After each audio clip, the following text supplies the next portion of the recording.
الحمدللہ رب العالمین والصلاة والسلام علی سید الانبیاء والمرسلین۔ دوستو میں ہوں غلام معین حیدر، آپ کو ہمارے یوٹیوب چینل میں خوش آمدید۔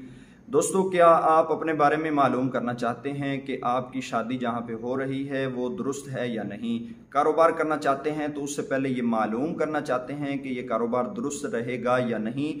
تو یہ ویڈیو میں نے آپ کے لیے بنائی ہے، اس کو لازمی آخر تک دیکھیں۔ سب سے پہلے آپ کو بتاتا چلوں کہ جو بندہ چاہتا ہے کہ وہ استخارہ کرے، سب سے پہلے اس استخارہ کو کامیاب بنانے کے لیے اس کی زکوٰۃ ادا کرنا پڑتی ہے۔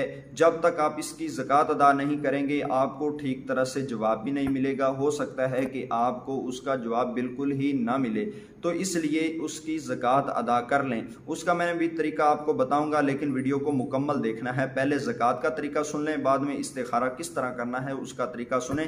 انشاءاللہ مجھے اللہ تعالیٰ پر پورا بھروسہ ہے، 100% آپ کو جواب ضرور ملے گا۔ سب سے پہلے استخارہ کی زکوٰۃ ادا کیسے کی جائے گی؟ عشاء کی نماز جب آپ پڑھ لیں اس کے بعد آپ نے یہ کلمات جو ابھی میں بولوں گا آپ اس کو لکھ لیں، یا یہاں پہ بریک لگا کے اس کا اسکرین شاٹ لے لیں۔ یا علیم علمنی، یا خبیر اخبرنی، یا بصیر ابصرنی، یا رشید ارشدنی، یہ کلمات ہیں۔ ان کلمات کو آپ نے دوستو 1600 بار پڑھنا ہے اور 16 دن تک پڑھنا ہے۔ 1600 بار یہ کلمات 16 دن تک پڑھیں۔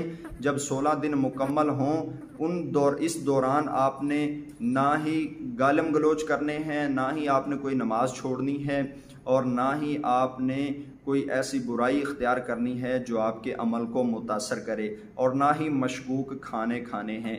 یہ آپ کی پابندیاں ہیں عمل کی زکوٰۃ کے دوران۔ 16 دن تک آپ نے اس کی پابندی لازمی رکھنی ہے، اور نماز کی پابندی تو ہمیشہ رکھیے، لیکن دوسرے معاملات گالم گلوچ سے پرہیز کریں، گلا چغلی غیبت سے پرہیز کریں، یہ تمام معاملات سے پرہیز کرنا ہوگا۔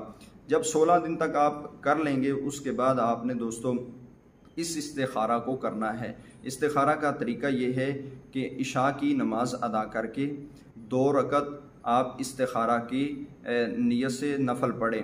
2 رکعت نماز استخارہ کی نیت سے 2 نفل پڑھیں، اور جو ذہن میں آپ کے سوال ہے، مثلا آپ کا سوال ہے شادی کے بارے میں، آپ کا سوال ہے اولاد کے بارے میں، کاروبار کے بارے میں، کسی بھی معاملے میں آپ کے ذہن میں جو بھی سوال ہے اس کو ذہن نشین کر لیں، اور پھر 2 رکعت نفل استخارہ کے ادا کریں۔ 2 رکعت نفل استخارہ یوں ادا کریں کہ پہلی رکعت میں آپ کوئی بھی صورت پڑھ سکتے ہیں، دوسری یعنی نارملی آپ نے 2 رکعت نفل پڑھنے ہیں۔ اس کے بعد آپ اسی جگہ پہ بیٹھ جائیے اور یہ کلمات 313 بار پڑھیں۔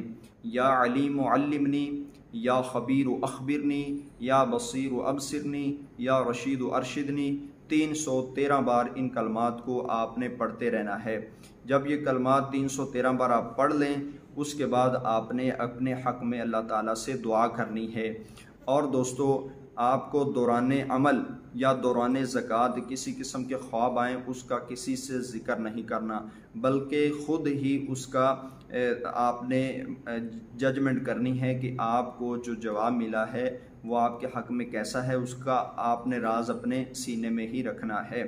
اور جب آپ استخارہ کریں، استخارہ کر کے یہ کلمات 313 بار پڑھیں، 313 بار پڑھ کے آپ اللہ تعالیٰ سے دعا کریں، اور پھر بغیر کسی سے بات کیے سو جائیں۔ انشاءاللہ 1، 2 یا 3 دن میں آپ کو آپ کے معاملے میں خواب میں بتا دیا جائے گا، خواب میں معلوم ہو جائے گا کہ آپ کے حق میں کیا بہتر ہے اور کیا بہتر نہیں ہے۔ امید ہے یہ ویڈیو پسند آئی ہوگی، ثواب کی نیت سے شیئر آپ کر دیں۔ انشاءاللہ نئی ویڈیو کے ساتھ آپ کی خدمت میں حاضر ہوں گا، مجھے دیجیے اجازت۔ السلام علیکم ورحمۃ اللہ وبرکاتہ۔